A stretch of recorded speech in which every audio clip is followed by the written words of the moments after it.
Hello again, and welcome back. My name is Tom Nelson, and this is part 15 of the Homeostasis video series. In this chapter, we're going to talk about resetting the set points.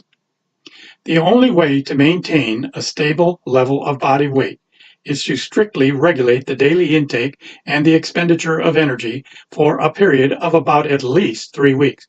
21 days is how long it takes for your body to reset a set point. So you have to maintain a particular level outside of what is normally maintained for about 3 weeks in order for that to occur. Obesity increases the size of the fat cells, and it can be as much as 3 times their normal size. As they increase in size, they lose their leptin hormone receptors, and that lowers their resistance to uptaking and storing more fat. So obese individuals have a set point that will resist weight loss and seek to maintain the weight exactly where it is. Changes in those set points can be genetically altered, or it can be diet-induced. Research has shown that when the caloric intake is restricted, you cut back on the carbs, the control center will respond by slowing your metabolism, and that is the rate at which your body burns the glucose or the fat as fuel. So your body will fight the change by initiating strong hunger pains and continually slowing the metabolic rate to try to preserve the fat. So your mind will play games with you by constantly making you think about snacks, food, or anything under the sun when you are really not even hungry. So the only way to combat that is to reprogram your mind. You have to focus on deliberately overriding those thoughts when you recognize that that's what it is. Recognize them for what they are and resolve to ignore them. It's called reconditioning. So the reduction in metabolic rate will be substantially greater than the reduction in caloric intake, which can cause you to gain weight even when you're cutting back.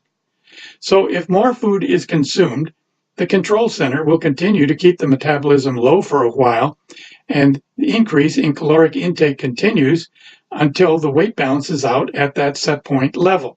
So the weight where you were before the cut in calories is just going to come right back. This can be a very rapid process.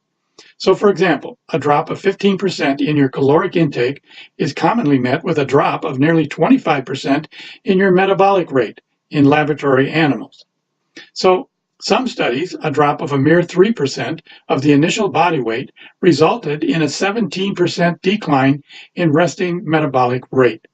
Some studies have shown that the body resets the set point higher first in an attempt to increase the effectiveness of its regulatory efforts.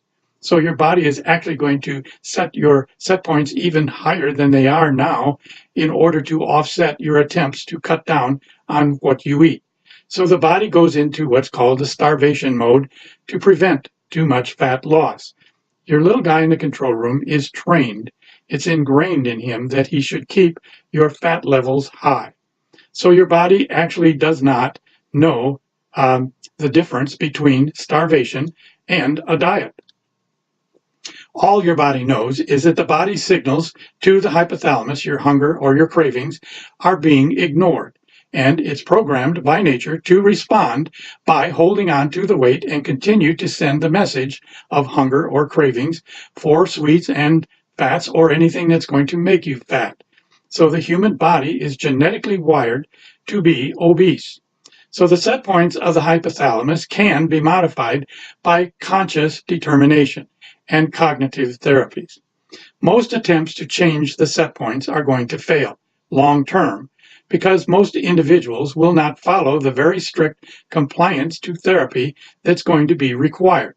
So the goal should be to adjust the set point to a lower weight by suppressing the appetite, which will not reduce the metabolic rate, and you can do that by drinking ice water whenever you get hungry. We're still repeating diets leads to a greater lowering of the metabolic rate, meaning if you go on a diet and you stop the diet and then you go back on the diet, you can actually end up with a slower metabolic rate than where you started. So it can be even lower than when you started your diet in the first place.